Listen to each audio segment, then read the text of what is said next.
नमस्कार साथियों। दोबारा फिर आपके बीच में आया हूँ और मैंने एक ऑब्जेक्शन हैंडलिंग का पार्ट 1 किया था पहले। मैं ये दूसरी वीडियो आपके लिए रिलीज कर रहा हूँ। इसमें भी लगभग 8 ऑब्जेक्शंस वे हैं जो आपके बिजनेस को रोकते हैं आपको करने के लिए।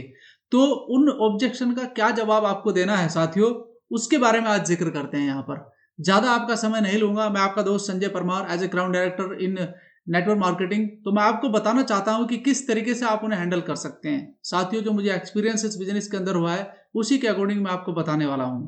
तो आप इन चीजों को नोट भी कर सकते हैं, अपनी कॉपी या पेन पर आप पेन के द्वारा लिख सकते हैं और इन्हें आप अच्छे से रिवाइज कर सकते हैं। ये आपके बिजनेस में आपकी ग्रोथ करने के लिए बहुत काम आने वाले हैं, क्योंकि ऑब्जेक्शंस अगर आप हैंडल करना सीख गए तो समझिए कि आप बिजनेस में जम चुके हैं। तो साथियों, मैं आपको लेकर के चलता हूं ऐसे ही पहले एक ऑब्जेक्शन में जिसमें आप हैंडल कर सकते हैं। तो सबसे पहला ऑब्जेक्शन क्या आता है? नंबर 9। क्योंकि 8 में पहले कर चुका हूं तो ये नंबर 9 ऑब्जेक्शन है। इसमें आप किस तरीके से इसका जवाब दे सकते हैं? ऑब्जेक्शन क्या है? मेरे अंकल पड़ोसी फ्रेंड ने भी किया था लेकिन चला नहीं, छोड़ दिया। आपने अक्सर सुना होगा ऐसा, जब आप किसी ऐसे व्यक्ति को जो आपको अच्छे से जानता है और आप उसको अच्छे से जानते हैं तो यही जवाब देता है कि भाई उन्होंने किया था लेकिन उनका चला नहीं, तो मैं कैसे करूं? तो इसका जवाब आपको क्या देना है? कॉन्फिडेंस के साथ रहिए। आप एक बहुत अच्छे बिजनेस मॉडल पर हैं जिसमें आप काम कर रहे हैं, तो आपने कॉन्फिडेंस को दामन नहीं छोड़ना है। कॉन्फिडेंस रहिए तो आप जवाब बहुत बेहतर तरीके से देंगे। किस तरीके से देंगे? थोड़े से कुछ उदाहरण देने हैं। वो कौन सी बात है जो आपको करनी है, मैं आपको बताना चाहता हूं। आपने उसको स्माइल के साथ पूछना है, भाई आपके पास वाहन कौन सा है? आपके पास मोटरसाइकिल है या कार है? कुछ इस तरीके से आपने पूछना है। वो क्या जवाब देगा? मेरे पास कार है। बात मेरे ध्यान से सुनिएगा। अब आपने क्या बोलना है?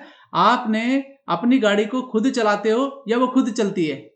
पूछ सकते हैं ना ये बात, भाई आपकी गाड़ी खुद चलती है, चलानी पड़ती है? तो उसका क्या जवाब पड़ेगा? भाई नहीं, चलाना पड़ता है। बोला वेरी गुड, आपका आंसर बिल्कुल सही है कि वाकई गाड़ी को अपने आप चलाना पड़ता है, तभी वो गाड़ी चलती है, नहीं तो वो नहीं चलती है। जॉब अपने आप नहीं चलती है, काम करके चलाना पड़ता है। यानी कि अगर आप कोई व्यक्ति जॉब कर रहा है तो वो क्या करेगा? वो जॉब करेगा तभी तो होगा ना जॉब, ऐसे तो नहीं होगा। तो अपने आप कुछ नहीं चलता है, उसे चलाना पड़ता है। ये बात आप समझा सकते हैं आराम से। यानी कि उदाहरण के तौर पर आपको ये उन उदाहरण का सहारा लेकर के आप उसे समझा सकते हैं। तो और आपको छोटी सी कुछ बातें हैं वो मैं आपको बताना चाहता हूं। क्या कि एक ही क्लास में 2 स्टूडेंट हैं। बहुत आपने तो देखा होगा, ऑलरेडी आपकी क्लास में आप रहे होंगे ऐसे बच्चे आपकी क्लास में कि भाई एक मेरिट में आ जाता है, दूसरा फेल हो जाता है। क्लियर सी बात है, बहुत सिंपल सी बात है। तो वहां पर जो फेल होने वाला बच्चा है वो क्या करता है? भाई टीचर ने अच्छे से पढ़ाना नहीं है हमको, मतलब अच्छे से पढ़ाया नहीं है, आउट ऑफ सिलेबस क्वेश्चन आए थे, एग्जाम में लाइट ही नहीं थी, उसके कुछ ना कुछ बहाने ताकि वो एक्सक्यूज दूसरे के ऊपर छोड़ता है, यानी कि टीचर के ऊपर एक्सक्यूज छोड़ता है। वहीं पर जो बच्चा अच्छे अंक लेकर के पास होता है वो क्या कहता है? जो मेरिट में आया है, स्कूल बहुत अच्छा है, टीचर बहुत अच्छे हैं, क्वेश्चन सिलेबस से ही आए थे, एग्जामिनर भी अच्छा था, फेल हो गया, गलती उसी की थी, टीचर की नहीं थी, वो ये कहेगा। तो अब आप समझ पा रहे हैं उसको? अच्छे से समझा सकते हैं इस बात को आप कि भाई स्कूल की एडमिशन लेने से पास होने की गारंटी नहीं मिलती है, वैसे ही हमारी कंपनी भी ज्वाइन करके सक्सेस की गारंटी नहीं मिलती है। सीनियर से सीखेंगे तो आप कामयाब जरूर होंगे। ऐसे उसको आप समझा सकते हैं। कॉन्फिडेंस के साथ जवाब दीजिए दोस्तों, आप एक बहुत शानदार बिजनेस में आइए मिलकर करते हैं, आगे बढ़ते हैं। मैं दूसरे ऑब्जेक्शन पे आपको लेके जाना चाहता हूं जो कि नंबर 10 है। मैं लोगों को कन्विंस नहीं कर सकता, यानी कि मैं लोगों को समझा नहीं सकता। ऐसा ऑब्जेक्शन आपने देखा होगा, बहुत सारे लोग होते हैं बड़े साय नेचर के होते हैं कि भाई आपका बिजनेस तो अच्छा है लेकिन मैं लोगों को समझा नहीं सकता, क्योंकि लोगों को समझाना पड़ता है इस बिजनेस में। और वाकई ये काम बहुत टफ होता है। दुनिया में सबसे ज्यादा टफ काम क्या है? लोगों को कन्विंस करना, क्योंकि हर व्यक्ति का अपना सोच विचार अलग है। अब उसको कैसे कन्विंस करना है वो यहां पर आपको जवाब देना है। पहली बात आपने क्या बोलना है कि सर मैं कन्विंस करने के लिए कह ही नहीं रहा हूं आपको, मैं तो कह रहा हूं आप लोगों को कन्वर्ट कर सकते हैं। आपको इसके लिए बस नॉलेज सीखनी है। तो यहां पर आपको उसको कैसे जवाब देना है, आपको किस तरह से जवाब देना, कुछ लिखा हुआ है आपके सामने। आप बताओ कि अगर आप कन्विंस ना होना चाहे तो क्या आपको कन्विंस कर सकता हूं मैं? आप उसी व्यक्ति से पूछिए जो आपको इस प्रकार का जवाब दे रहा है कि सर अगर आपने एक बार ठान लिया कि आप कन्विंस नहीं होना चाहते तो क्या आपको कन्विंस कर सकता हूं मैं? नहीं। तो इसके लिए आपको थोड़ा सा ओपन माइंड तो होना पड़ेगा ना। अगर आप ओपन माइंड नहीं होंगे तो सर मैं कैसे समझा पाऊंगा आपको? इसलिए उसका जवाब आएगा नहीं। तो आपको दूसरा एक पूछना है, हम ऐसे ही लोगों की कन्विंस नहीं करते हैं, बस राइट इंफॉर्मेशन और फैक्ट्स बताते हैं। भाई उसको आपको अच्छे से समझाना है कि भाई हम ऐसे ही लोगों को कन्विंस नहीं करते हैं, हम उनको सही figure and facts and right information दे करके, उसके सही फैक्ट्स बता करके, बिजनेस का मॉडल, बिजनेस की प्रोफाइल, बिजनेस का मैनेजमेंट, उसका बिजनेस का जो भी डाटा है वो सब कुछ उसके सामने रखते हैं, तब हम उसको कन्विंस करते हैं, देन आफ्टर उसको हम कन्वर्ट भी करते हैं इस बिजनेस के लिए। तो वो सारी चीजें जब उसके सामने पूरा डेटा रखा जाएगा बिजनेस का कि बिजनेस इतने सालों से काम कर रहा है भाई, आज देश में इसका ये नंबर है, आज विश्व में इसका ये स्थान है, तो उस तरीके से आप प्रोडक्ट के बारे में बताते हैं, वो सारी जानकारी उसको देते हैं कि इतने लोगों की टेस्टिमनी यहाँ से, इतने लोग यहाँ से इतना बढ़िया अचीवमेंट ले चुके हैं, लोग अपनी लाइफ बदल चुके हैं। तो इस तरीके से आप उसको अपने बिजनेस के बारे में बता सकते हैं, तब वो कन्विंस होगा, क्योंकि ये चीजें उसके सामने कभी गई नहीं। जब उसके पास सामने वो चीजें जाएंगी इंसान के, तभी तो चीजें सीख पाएगा ना वो। अच्छा, किसी भी कंपनी का आपने देखा होगा एडवर्टाइजमेंट आता है आपके घर में, अगर आपने लक्स खरीदा होगा तो मेरे भाई कहीं देखा ही होगा ना आपने, ना तो लक्स का मालिक आपको देने आया, ना वो एडवर्टाइजमेंट करने वाली सेलिब्रिटी आपको देने आई, आपने ऐड देखा, प्रभावित हुए और आपने ले लिया। इसी प्रकार से जब तक आप अच्छे से लोगों को बताओगे नहीं अपनी कंपनी के बारे में, अपने प्रोडक्ट के बारे में, तो लोग क्यों कन्विंस होंगे आपसे, तभी हो पाएंगे सर। तो सर कन्विंस करने की पावर हम बताएंगे ना आपको। शुरुआत करने के लिए सर मैं आपकी हेल्प करूंगा, आप मेरे साथ रहिए, हम दोनों मिलकर के बहुत बड़ा बिजनेस कर सकते हैं। तो इस तरीके से आप उसे इस ऑब्जेक्शन के बारे में बता सकते हैं। ऑब्जेक्शन नंबर 11 बहुत बहुत ज्यादा सुना होगा आपने, यानी कि जो एमएलएम के अंदर चैन सिस्टम होता है ना, मुझे बिल्कुल भी पसंद नहीं है। ये आपके सामने आता होगा, बहुत लोग कहते हैं यार आदमी जोड़ने पड़ते हैं, कौन आदमी को जोड़ेगा, एक एक दो को जोड़ेगा, दो चार को जोड़ेंगे, चार आठ को जोड़ेंगे, भाई अपने बस का काम नहीं है ये। तो आदमी आपको मना करेगा, बिकॉज माय डियर फ्रेंड्स आप सेल्स की दुनिया में हैं, आप एक बिजनेसमैन है, तो आपका जो काम है ना वो बिजनेस का है, और कंपनी आपको और हमें पैसे किस नाम की देती है, लोगों को समझाने के तो पैसे देती है। तो आपको इस ऑब्जेक्शन को भी बहुत अच्छे से हैंडल करना है। कैसे करना है लेके चलता हूं, क्योंकि इसमें उदाहरण का, कुछ कहानियों का बहुत ज्यादा गठजोड़ होता है, वो आपको कैसे करना है। बिल्कुल सही कहा सर आपने कि एमएलएम सिस्टम में नहीं आना है, बिल्कुल सही कहा आपने। मैं आपको एक बात बताऊं दोस्त, आपके परिवार में भी तो चैन सिस्टम है। पहले आपके दादाजी थे, फिर पिताजी थे, हो सकता है दादाजी के भी दादाजी थे, हो सकता है क्या होते ही है एक चैन सिस्टम से ही चला रहा है सिस्टम सारा का सारा। तो आप भी उसी में एक चैन सिस्टम ही आते हैं, आप भी उस चैन सिस्टम का हिस्सा है। आप अपने घर में हो सकता है अपने दादा के लिए आप पोता हैं, आप अपने पिताजी के लिए आप उसके पुत्र हैं, आप अपनी माँ के लिए उसके पुत्र हैं, भाई के लिए, बहन के लिए भाई हैं, भाई के लिए भाई हैं, तो आप एक चैन सिस्टम में ही तो बंधे हुए हैं। अब मैं दूसरे तरीके से आपको समझाना चाहता हूं, क्या कोई भी ऑर्गेनाइजेशन बिना चैन सिस्टम के चल ही नहीं सकता है।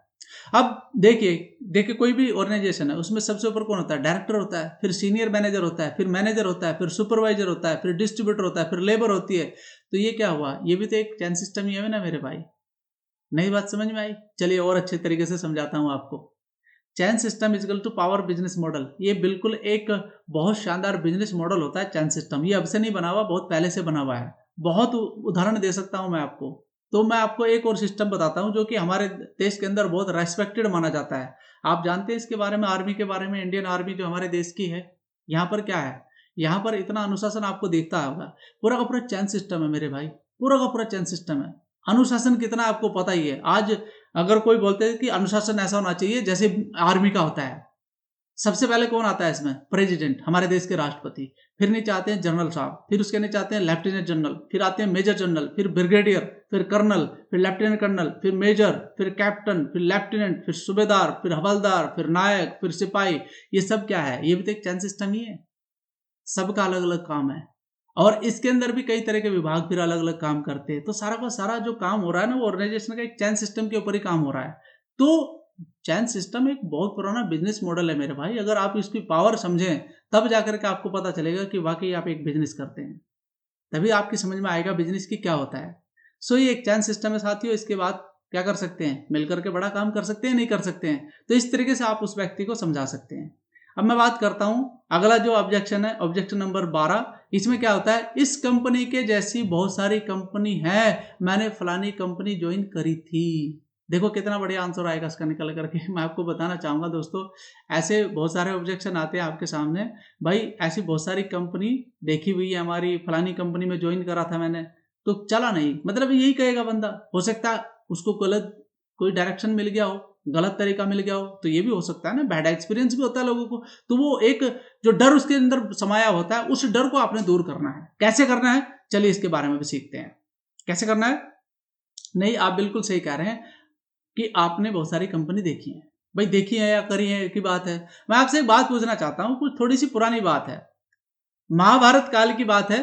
महाभारत एक विशाल युद्ध का वर्णन दिया गया है, वहां जीत किसकी होती है आप सभी पता है, पांडवों की जीत। जबकि कौरव ज्यादा थे, ज्यादा ताकतवर भी थे, लेकिन पांडवों के पास एक अच्छे गुरु थे, यानी कि श्री कृष्ण भगवान।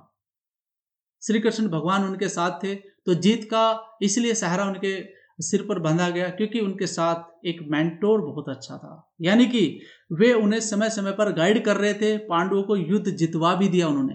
हुआ कि नहीं हुआ, ये फैक्ट है, इतिहास के अंदर छुपा हुआ है दोस्त। और इस सब का श्रेय किस शब्द को जाता है, वो एक ही शीर्षक निकलता है, अगर आप जीतना चाहते हो तो एक अच्छा मेंटोर का होना जरूरी है। मैं आप सब जानते हैं कि हमारे साथ कौन मेंटोर काम कर रहे हैं या फिर हम किस मेंटोर के साथ काम कर रहे हैं, आप सभी जानते हैं। आज नंबर 1 पोजीशन पर है पूरे देश के अंदर नेटवर्क के अंदर।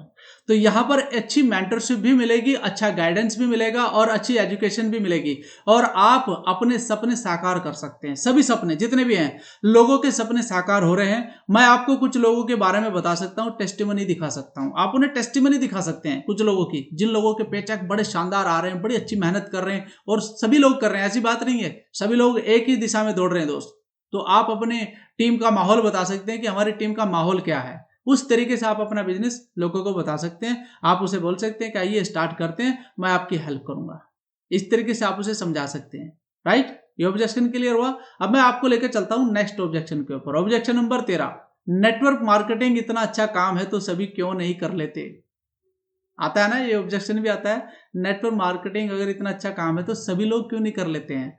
तो मैं आपकी जानकारी के लिए बता दूं, आप सही कह रहे हैं, मैं भी पहले ऐसे ही समझता था। ये जवाब आपने देना है भाई, आप सही कह रहे हैं, मैं भी पहले ऐसे ही समझता था जो ऑब्जेक्शन उस व्यक्ति का आया है। आपने जवाब कैसे देना है, एक बात पूछना चाहता हूं, हमारे देश में अलग अलग धर्म है, सबका मकसद एक ही है कि अच्छे काम करो, है कि नहीं है, इसमें तो कोई डाउट नहीं है। उसी के अनुसार उसका फल आपको मिलेगा। लेकिन कोई हिंदू धर्म को ज्यादा मानता है, कोई मुस्लिम धर्म को ज्यादा मानता है, कोई अन्य धर्म को ज्यादा मानता है।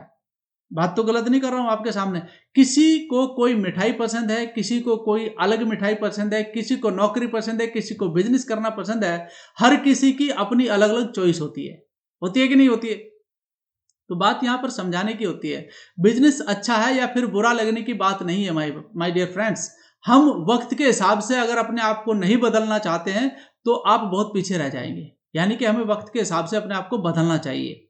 अब आप देखिए, पहले जो टीवी थे क्या वो बदल चुके हैं, बदल चुके हैं ना। मोबाइल फोन बदल चुके हैं, हमारे घर के जो essential item fridge washing machine वो सब बदल चुके हैं, इसमें तो कोई डाउट नहीं है। हमें अपनी कमाई का जरिया भी बदल लेना चाहिए, यानी कि अगर ये सारी चीजें बदल चुकी हैं तो हमें अपने कमाई का जरिया भी तो बदलना चाहिए ना आज।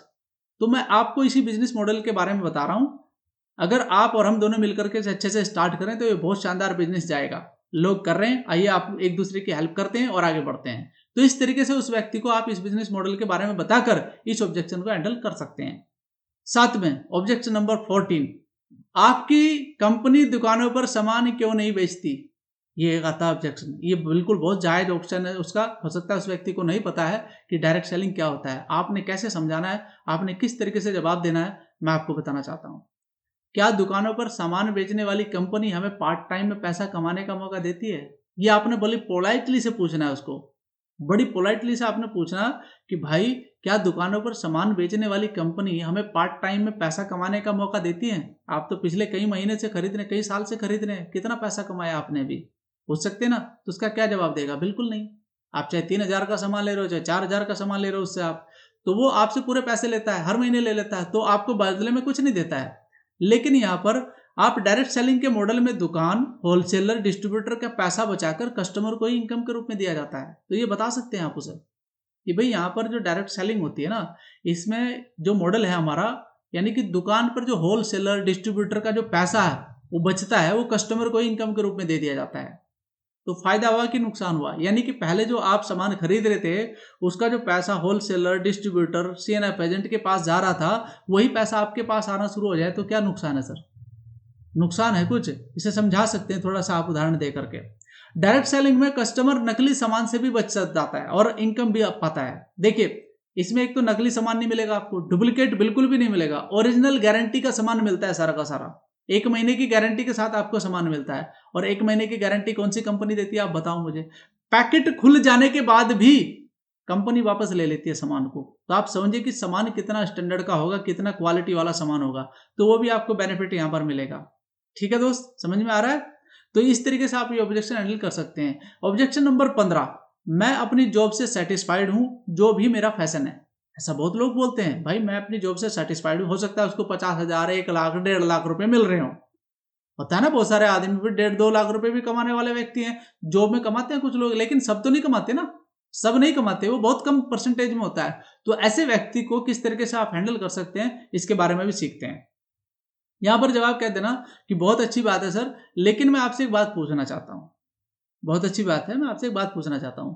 आप तो जॉब कर रहे हैं, क्या उसमें आपको फाइनेंशियल सिक्योरिटी मिलती है? मेरा मतलब है अगर कोई मिस हैपनिंग हो जाए तो क्या घर पर इनकम का सोर्सेज आता रहेगा? पूछ सकते हैं आप उसको एक बात। भाई आप मान लिया डॉक्टर हैं, आप एक सर्जन हैं, अब इस सर्जन होने के बाद आप ये बात बताइए मुझे कि अगर कोई मिस हैपनिंग आपके साथ हो गया तो क्या आपकी ऑपरेशन थिएटर को आपका बच्चा या फिर आपकी वाइफ हैंडल कर सकती हैं? आप एक वकील हैं, क्या आपका काला कोट पहन करके आपकी बीवी या फिर आपका बच्चा जा सकता है या फिर घर का कोई सदस्य जा सकता है? नहीं। वही क्वालिटी बेस्ड एजुकेशन उसके अंदर होनी चाहिए, तभी वो जा सकता है, और आपकी तरह वो काम कर ही नहीं सकता है वो। तो यानी कि प्रोफेशनली मैं आपको बस इतना बताना चाहता हूं कि आप अगर एक फाइनेंशियल सिक्योरिटी चाहते हैं तो आप इस बिजनेस में आ सकते हैं। इस तरीके से आप उसको समझा सकते हैं। काम ऐसा करो कि आपके बाद भी आपके परिवार को इनकम आती रहे। और मैं आपको पार्ट टाइम में करने के लिए कह रहा हूं, मैं आपको परमानेंट जॉब करते हुए इस बिजनेस को मॉडल पर काम करने के लिए कह रहा हूं। यानी कि आप जो काम कर रहे हैं फिलहाल उसे आप करते रहिए, कंटिन्यूली करते रहिए, कोई दिक्कत की बात नहीं है। पार्ट टाइम यानी कि जो आपका अनप्रोडक्टिव टाइम जाता है, उस टाइम को यूज करके आप इस बिजनेस को कर सकते हैं। इससे आपको एक फाइनेंशियल सिक्योरिटी मिल सकती है, बहुत लोगों को मिली हुई है, मुझे भी मिली हुई है। इस तरीके से आप समझा सकते हैं, बहुत लोग कर रहे हैं। आइए शुरुआत करते हैं, मैं आपकी इसमें हेल्प करूंगा, आपको गाइड करने में। तो इस तरीके से आप उसे इस बिजनेस मॉडल के बारे में बता करके ये ऑब्जेक्शन भी हैंडल कर सकते हैं। साथियों, लास्ट है लेकिन बहुत ही गजब का है। आपका पेचेक दिखाओ, आपने कितना पैसा कमा लिया। आता है कि नहीं आता है? ये इतना खतरनाक सवाल है कि इसमें बहुत सारे लीडर घूम जाते हैं, बहुत सारे लीडर सोचने लगते हैं, उनका कॉन्फिडेंस लेवल लूज हो जाता है, क्योंकि वो एक तो शुरुआत कर रहे हैं, दूसरा उनको पहले ही बोल दिया कि भाई पेचेक दिखाओ कितना पैसा आया, तभी तो हम आपके साथ काम करेंगे, आपको अगर नहीं आया तो हमको कैसे आएगा। इस तरीके से ये ऑब्जेक्शन बहुत लोगों के सामने आता है। साथियों, सबसे पहले मैं आपको बताना चाहूंगा, आपको एक जानकारी देना चाहूंगा कि इस बिजनेस के अंदर, मैंने क्या कहा, इस बिजनेस के अंदर तो आप क्या कर रहे हैं, आप बिजनेस कर रहे हैं। ये आपको फील होना चाहिए, ये आपको महसूस होना चाहिए, आपको पता होना चाहिए कि आप बिजनेस कर रहे हैं। तो उस व्यक्ति को आपने कैसे जवाब देना है, ये मैं आपको बताना चाहता हूं। बहुत ही रेयर क्वेश्चन है, बहुत ज्यादा ये ऑब्जेक्शन लोगों के सामने आता है और इससे बहुत सारे लोग घबरा जाते हैं। बहुत लोग इस बात को पूछते हैं, आपने बोलना है उस व्यक्ति को कि सर आप बिल्कुल सही कह रहे हैं, बहुत लोग इस बात को पूछते हैं, है ना। मैं आपसे पूछना चाहता हूं, जब कोई व्यक्ति नौकरी पर जाता है तो क्या उसे पहले ही दिन से सैलरी मिलती है? 1 महीने के बाद मिलती है ना। मैं गलत तो नहीं हूं? क्या कहेगा आपको? बिल्कुल सही कह रहे हैं आप। अब मैं आपसे दूसरी बात पूछना चाहता हूं, अगर कोई व्यक्ति अपना बिजनेस स्टार्ट करना चाहता है तो क्या बिजनेस में पहले ही दिन से उसकी कमाई शुरू हो जाती है? उसका क्या जवाब होगा? नहीं। तो दोस्त, पहले तैयारी करेगा, मशीन खरीदेगा, बिजनेस सेटअप करेगा, उसके लिए बिल्डिंग का निर्माण करेगा, कुछ परमिशन गवर्नमेंट से लेगा, जिसमें उसका काफी पैसा और समय लगता है कि नहीं लगता है? किसी किसी के तो 6 महीने लग जाते हैं भाई साहब, किसी का साल भर लग जाता है अपने बिजनेस को सेटअप करने के लिए। और पैसा कितना लगता है, मैं आपको एक उदाहरण देना चाहूंगा, बहुत इंपॉर्टेंट है आपके लिए। जियो ने अपना बिजनेस स्टार्ट किया था 2007 में स्टार्ट किया प्रोजेक्ट को, 2017 में पूरा फाइनल हुआ। 2017 में भी जब चालू किया तो 1 साल तक लोगों के साथ फ्री कर दिया। क्या किया उसने? अपना नेटवर्क बनाया। 1 साल तक अपना नेटवर्क बनाया, 60 करोड़ लोगों को कनेक्शन देने के बाद 200 रुपए का रिचार्ज रखा। तो आप समझिए कि वो 1 महीने में नहीं बल्कि 28 दिन में 12,000 करोड़ रुपए का टर्नओवर कर देता है। आज के समय पर 12,000 करोड़ का टर्नओवर, अगर 1 या 2% भी मैं उसका बेनिफिट निकाल लू ना, मुनाफा निकाल लू उस व्यक्ति का, तो कम से कम कितना बैठता है आप अंदाजा लगाइए। आप अंदाजा लगाइए 12,000 करोड़ का 2% निकाल लो आप, कितना बैठता है? 240 करोड़ रुपया उसकी बचत में चला जाता है 28 दिन के अंदर अंदर। तो इस तरीके से मैं आपको बता रहा हूं कि कोई भी बिजनेस जो थोड़ा टाइम ले रहा है, कोई बात नहीं है, बिजनेस को टाइम लगता है माय डियर फ्रेंड्स, इस तरीके से आप उससे समझा सकते हैं।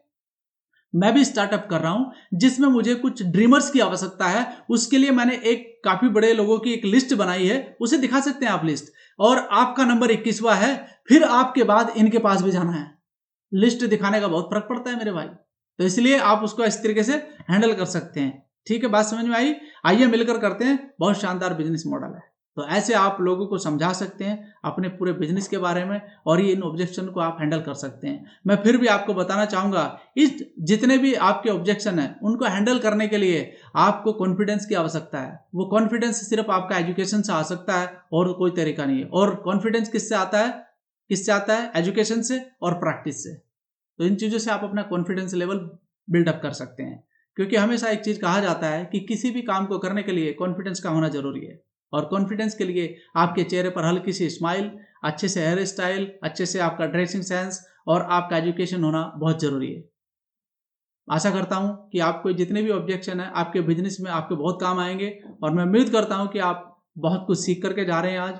इन सभी बातों को आप अपने बिजनेस में अप्लाई कीजिएगा, इंप्लीमेंट कीजिएगा, और अपनी टीम को बताइएगा। अपनी टीम को शेयर कीजिए ये वीडियो, और अपनी टीम को बताइए कि किस तरीके से आप ऑब्जेक्शन हैंडल करके बहुत आगे बढ़ सकते हैं। Thank you so much. मेरी बेस्ट विशेष आपके साथ है।